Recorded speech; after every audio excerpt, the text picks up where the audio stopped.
she might run again, but I can't see her making it into the final stages. I think she's not proven to be a winner. The only race that she's ever won was for California Senate, which is as blue as they come. The people I'm viewing very early on and I think there's some serious heavyweight contenders for 2028. Gavin Newsom, the governor of California, is a biggie. Feels like he's already been running for president for years. You know, he ticks a lot of boxes, but he also has a lot of baggage that comes with him. Welcome to the Debriefs, where we ask top editors and Washington Examiner about the biggest stories this week and where they're headed. We're here with Chris Irvine, managing editor here at Washington Examiner. Hey. And so it's been quite a busy week. Has it? Really? I know we're all catching up. Yeah. So there's going to be a lot of questions for Democrats on where to go from here. Yeah, I think that's one of the most fascinating aspects of the fallout of this election, that Trump's victory was so resounding, not least via the Electoral College. Too big to brag. Right, exactly. And the popular vote, that it really, I think, will lead to some serious soul searching from Democrats. Where do they go from here? They got to go and retreat and probably lick their wounds. I think they've not shown exactly. Some fears had been initially that there'd maybe be legal challenges and fights and what have you, and I'm sure there will be a little bit of that on a smaller scale, but they really need to kind of go back and take stock and figure out where they went wrong with their messaging, and how you can kind of recalibrate ahead of the 2026 midterms. I think what was really interesting with Kamala Harris's concession speech, she didn't seem to offer any sort of introspection whatsoever.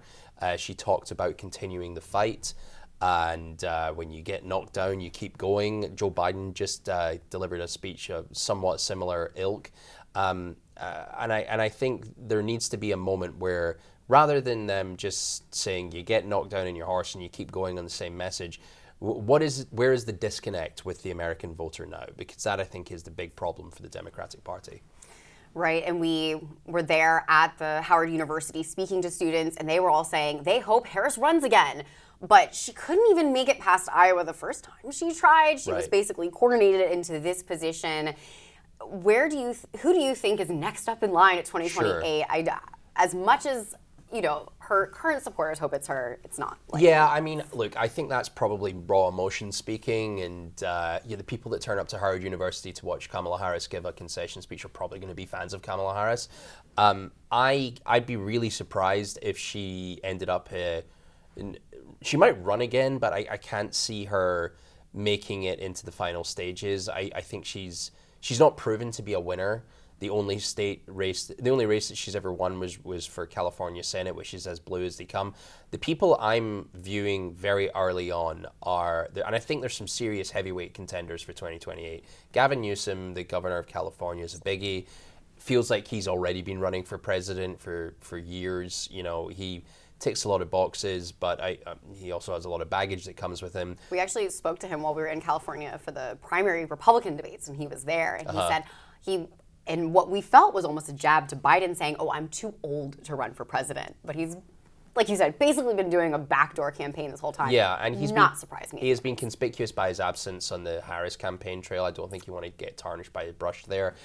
Pennsylvania Governor Josh Shapiro, there's been a lot of kind of soul searching as to maybe he should have been the vice presidential candidate with Harris and helped deliver Pennsylvania. I think Wes Moore, the governor of Maryland, is a fantastic potential option. He strikes me as potentially an Obama 2.0 character. He had such a huge, lift when the Baltimore Bridge collapsed, really, really being credited for how successful that was in the cleanup. Fantastic resume. I think he's the type of guy that probably doesn't have much 2024 baggage on him and can be introduced to the electorate at a specific time, maybe in Iowa in a couple years' time. And then a couple other candidates, Pete Buttigieg, who I think is a fantastic messenger for the Democratic Party, Senator Raphael Warnock, and Gretchen Whitmer, the governor of Michigan as well. And I think all of them would be better candidates than Harris next time round. So I think the Democrats are going to have a really interesting battle in a couple years' time. And it's just going to be really interesting to see what these people do to kind of set themselves away from the competition now. And I think that starts now. Yeah. You know, I used to think it would have been Buttigieg. They were really setting him up for it. But after Boeing and the train derailment and the flights canceled that one Christmas, he seems to have really gotten the short end of the stick being transportation secretary. Well, look, you never really hear from the transportation secretary when things go right. It's usually when, you know, there's a plane crash or a bus crash or whatever, you know, as you mentioned. I will say in his defense, I think he has been a very good campaign surrogate. He's incredibly intelligent. He may be a little bit too wonky for the top job, but I think he's going to play a very important role in the Democratic Party going forward.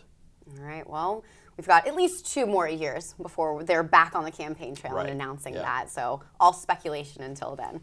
Well, Chris Irvine, Managing Editor here at Washington Examiner, thank you so much. I'm Amy DeLaura, and for more straight news, conservative views, and exclusive interviews, head to WashingtonExaminer.com.